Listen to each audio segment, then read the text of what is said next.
Friends, मैं हूं RB और आपका आरबी स्ट्री वाईफाई में बहुत ही हार्दिक स्वागत और अभिनंदन है।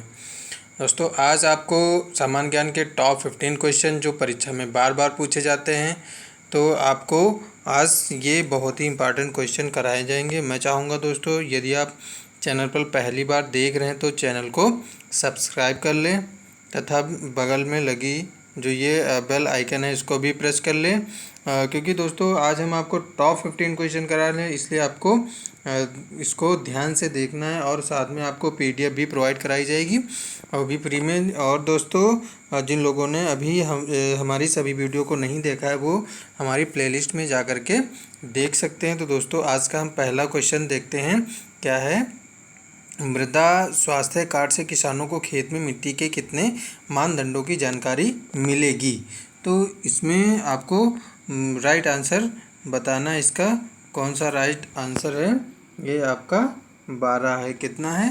12 है। तो ये जो मृदा स्वास्थ्य कार्ड है, इससे भारत के किसानों को उनके खेत में जो मिट्टी है उनके 12 प्रकार की जो जानकारियां हैं वो इससे दी जाएंगी, क्योंकि प्रधानमंत्री नरेंद्र मोदी ने 2015 को किसानों के लाभ हेतु मृदा स्वास्थ्य कार्ड योजना को लॉन्च किया था। यह योजना सभी किसानों को जो अपने खेत की मिट्टी के लिए जांच करवाना चाहते हैं, उन्हें अपने खेत की मिट्टी को परीक्षण के लिए भेजने पर मृदा स्वास्थ्य कार्ड प्रदान किया जाता है। तो दोस्तों, इसका जो इस प्रकार से राइट आंसर वो आपका कौन सा है?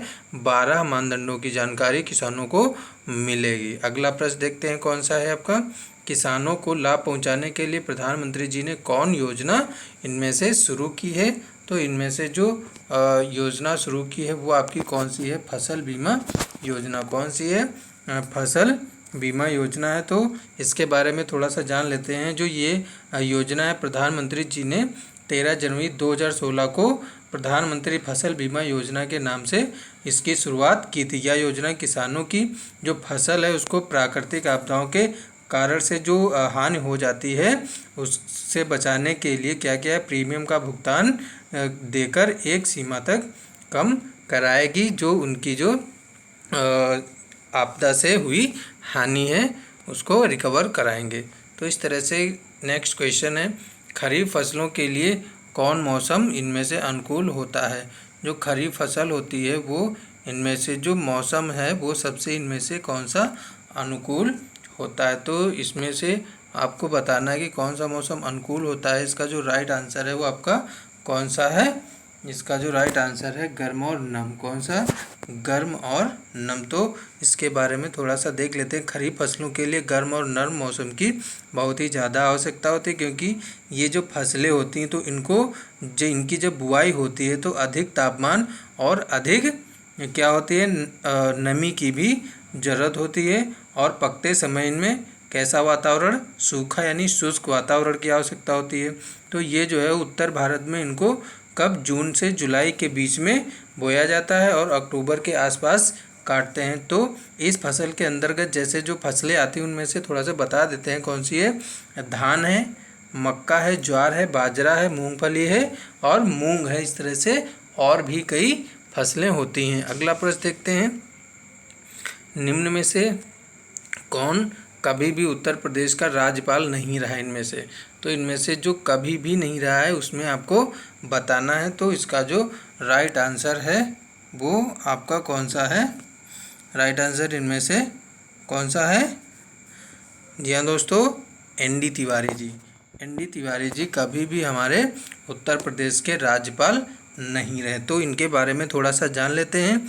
तो ये जो नारायण दत्त, इनका पूरा नाम क्या है? नारायण दत्त तिवारी उत्तर प्रदेश और उत्तराखंड के भूतपूर्व मुख्यमंत्री थे। ये क्या थे? मुख्यमंत्री थे, वो भी भूतपूर्व मुख्यमंत्री थे। ये भारतीय राष्ट्रीय कांग्रेस के ये जो है एक वरिष्ठ नेता थे। वे उत्तर प्रदेश के 3 बार, उत्तर प्रदेश के कितने? 3 बार और उत्तराखंड के 1 बार। कहाँ के?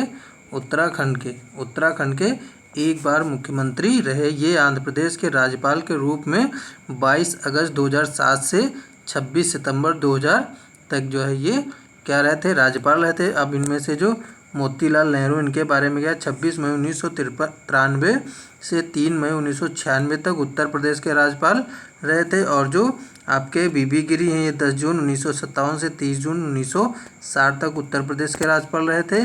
और कौन से बचे आपके रोमेश भंडारी, ये आपके 19 जुलाई 1996 से 17 मार्च 1998 तक उत्तर प्रदेश के राज्यपाल रहे हैं। इससे राइट आंसर आपका क्या है ए। अगला प्रश्न कौन सा, श्री राम नाईक उत्तर प्रदेश में जो राज्यपाल की शपथ ली थी, किसकी राज्यपाल की जो शपथ ली थी वो इनमें से कब ली थी। आपको राइट आंसर बताना है कब ली थी इन्होंने। तो इसका जो राइट आंसर होगा वो आपका कौन सा है 2014 में। हम इनकी पूरी डेट बता देते हैं 14 जुलाई। कब 14 जुलाई 2014 को ही इन्होंने उत्तर प्रदेश के राज्यपाल के रूप में शपथ ली थी। अब राम नाईक जो है एक भारतीय राजनीतिक और ये भाजपा के वरिष्ठ नेता रह चुके हैं। वे उत्तर प्रदेश के 28वें किस नंबर के थे 28वें नंबर के राज्यपाल थे। तो वर्तमान में जो है उत्तर प्रदेश की जो राज्यपाल हैं वो आपको बता देते हैं कौन सी हैं। कौन है आनंदीबेन पटेल जो है इनको अभी मध्य प्रदेश का क्या प्रभार भी सौंपा गया है, क्योंकि जो लालजी टंडन जी हैं वो अब नहीं रहे। अगला प्रश्न देखते हैं क्या है, भारत के मुख्य निर्वाचन आयुक्त की जो सेवानिवृत्ति की आयु होती है वो कितनी है। तो इनमें से आपको बताना है। जो राइट आंसर है आपका कौन सा है बी है। 65 वर्ष जो है वो आपकी होती है। कितनी 65 वर्ष होती है। और जो भारत के मुख्य निर्वाचन आयुक्त होती हैं उनका जो कार्यकाल 6 वर्ष होता है, या फिर 65 वर्ष की आयु जो भी इनमें से 6 वर्ष ये भी आ सकता है 6 वर्ष या फिर 65 वर्ष, दोनों में से जो भी पहले पूरी हो जाएगी वही इनके सेवानिवृत्ति की आयु होगी।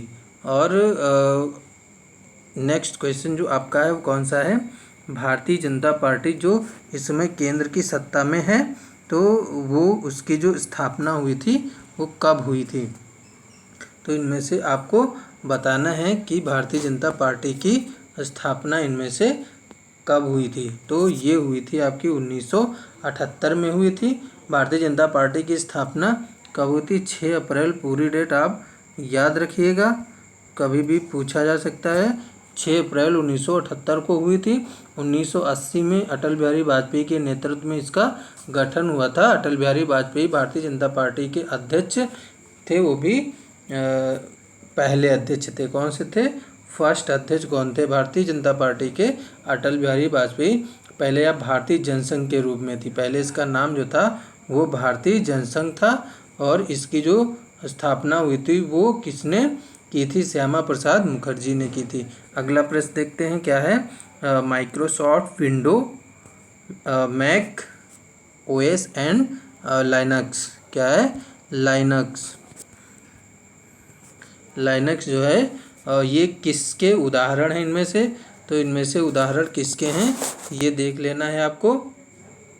तो ये सभी किसके उदाहरण हैं आपके, ऑपरेटिंग सिस्टम के हैं। ऑपरेटिंग सिस्टम सॉफ्टवेयर का समूह है जो कि आंकड़ों और निर्देश के संचरण को नियंत्रित करता है, या हार्डवेयर एवं सॉफ्टवेयर के बीच की जो कड़ी है उस कहा जाता है ऑपरेटिंग सिस्टम। ठीक है, तो इसका जो राइट आंसर आपका कौन सा है बी है, क्योंकि जो लैपटॉप ब्रांड है वो Acer, Apple, Lenovo, Samsung, Sony है। मदरबोर्ड के डेस्कटॉप मदरबोर्ड और सर्वर मदरबोर्ड और लैपटॉप मदरबोर्ड जो सीपीयू यानी सेंट्रल प्रोसेसिंग यूनिट होती है वो ये कंप्यूटर का प्राइमरी यूनिट होता है। अगला प्रश्न देखते हैं क्या है, कौन सा कंप्यूटर पेरीफेरल आपको भौतिक छवि या दस्तावेज की प्रतिलिपि बनाने और उसे डिजिटल छवि के रूप में अपने कंप्यूटर पर सहेजने की सुविधा प्रदान करता है। तो इसका जो राइट आंसर है वो आपका कौन सा है, सी राइट आंसर है, स्कैनर। तो जो इस कंप्यूटर पेरीफेरल है वो भौतिक छवि या फिर दस्तावेज की प्रतिलिपि बनाने और उसे डिजिटल छवि के रूप में जैसे का तैसा अपने कंप्यूटर पर मतलब सहेजने का मतलब स्टोर कर लेता है। तो ये एक बहुत ही बड़ी सुविधा है। मॉडेम क्या है, ये जो है एक नेटवर्क हार्डवेयर डिवाइस है। प्रिंटर क्या है, ये एक आउटपुट डिवाइस है। और जो यूएसबी ड्राइव है ये आपकी क्या है, ये कंप्यूटर और मोबाइल को जो है स्टोर करने वाले डाटा को स्टोर कर अपने साथ कहीं भी ले जा सकती। तो इसका जो राइट आंसर आपका कौन सा है, स्कैनर है। तो इस तरह से अगला प्रश्न कौन सा है, माउस, डिस्प्ले, साउंड नेटवर्क और कीबोर्ड की जो सेटिंग को माइक्रोसॉफ्ट विंडोज़ के किस सेक्शन से बदला जा सकता है। तो इसमें आपको बताना है किस सेक्शन से बदला जा सकता है। तो इसका जो राइट आंसर है वो आपका कौन सा है, कंट्रोल पैनल है। कंट्रोल पैनल में जा कर के हम किसी भी इनमें से फंक्शन को बदल सकते हैं। अगला प्रश्न कौन सा है देखते हैं, कंप्यूटर तथा टाइपराइटर के लिए इस्तेमाल की जाने वाले जो कीबोर्ड, ठीक है ना, कीबोर्ड, क्योंकि जब भी हम कभी भी टाइपिंग सीखते हैं तो सबसे पहले आपको इंग्लिश में यही मिलती है गाइडलाइन, कौन सी, क्वाट मिलती है, QWERT। तो इसका जो आपका राइट आंसर है वो आपका कौन सा है, किसने आविष्कार किया था, क्रिस्टोफर लैथम शोल्स ने किया था। तो माइकल ब्लूमबर्ग एक अमेरिकी, माइकल ब्लूमबर्ग एक अमेरिकी व्यवसायी, राजनीतिक लेखक और परोपकारी व्यक्ति थे। और जो विलियम सिंगलरली हैं, कौन, विलियम सिंगलरली एक फिलाडेल्फिया की व्यवसायी के समाचार पत्र के प्रशासक थे। एडवर्ड रोजवाटर जो थे वो रिपब्लिकन पार्टी के राजनेता और अमोहा नेब्रास्का में समाचार पत्र के संस्थापक थे। इसका राइट आंसर डी है। अगला प्रश्न देखते हैं दोस्तों, चैनल को सब्सक्राइब कर लें और लाइक कर लें। बुद्ध ने अपना पहला उपदेश कहाँ दिया था दोस्तों, ये लगभग सभी लोगों को पता होगा। तो इसमें से जो राइट आंसर होगा आपका कौन सा है, बी, सारनाथ। तो बुद्ध ने अपना पहला उपदेश जो दिया था सारनाथ में दिया था। ज्ञान की इनको जब प्राप्ति हो गई थी तो उसके पश्चात में भगवान बुद्ध ने अपना जो पहला उपदेश दिया था वो सारनाथ में ही दिया था, जिसे किसे धर्मचक्र प्रवर्तन के नाम से जानते हैं। और इन्होंने यही नाम दिया था। जो बौद्ध मत के प्रचार प्रसार का आरंभ इसी धर्मचक्र प्रवर्तन से हुआ था। यह वाराणसी से 10 किलोमीटर दूर जो है पूर्वोत्तर में स्थित एक बौद्ध तीर्थ स्थल है। तो कुशीनगर क्या है, यहाँ पर बुद्ध का महापरिनिर्वाण स्थान है। अयोध्या का भारत के उत्तर प्रदेश राज्य का एक अति प्राचीन धार्मिक नगर है। और वाराणसी भारत के उत्तर प्रदेश राज्य का प्रसिद्ध नगर है। इसे बनारस और काशी भी कहते हैं। तो इस तरह से अगला प्रश्न देखते हैं, आगरा की जो सबसे प्रसिद्ध मिठाई है वो क्या है दोस्तों, देख लेते हैं। ये बालूशाही, गाजर का हलवा, पेठा या फिर मालपुआ। तो इसका सभी लोगों को आंसर पता होगा। मैं चाहूँगा दोस्तों आप लोग इसका आंसर हमारे कमेंट बॉक्स में ज़रूर दें। अगला देखते हैं प्रश्न, कुंभ और अर्धकुंभ में जो अंतर होता है, मतलब कुंभ में और अर्धकुंभ में जो अंतर होता है वो कितने वर्ष का होता है। तो इसका जो अंतर होता है बता दूं कि आपका होता है, जो कुंभ होता है हमेशा 12 साल बाद होता है और जो अर्धकुंभ होता है वो 6 साल बाद में होता है। तो अभी 2019 में कहाँ हुआ था, इलाहाबाद में आपका प्रयागराज में जो कुंभ हुआ था वो हुआ था। तो इसका जो राइट आंसर आपका ए है। अगला प्रश्न क्या है, किन्हें मध्य प्रदेश के राज्यपाल के रूप में नियुक्त किया गया है दोस्तों।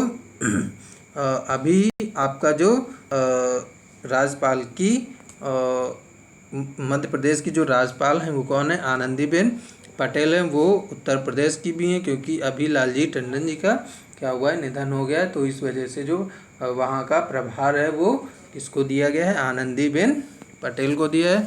दोस्तों इस तरह से आज हमारे वीडियो के जो 15 टॉप क्वेश्चन हैं, क्योंकि दोस्तों मैं बता दूं ये इस तरह से ही आपके एग्ज़ाम्स में प्रश्न पूछे जा रहे हैं। तो दोस्तों इसको ध्यान से देखें और हमारे वीडियो को लाइक करें, शेयर करें, सब्सक्राइब करें, बेल आइकन को प्रेस कर लें। जय हिंद, नमस्कार दोस्तों।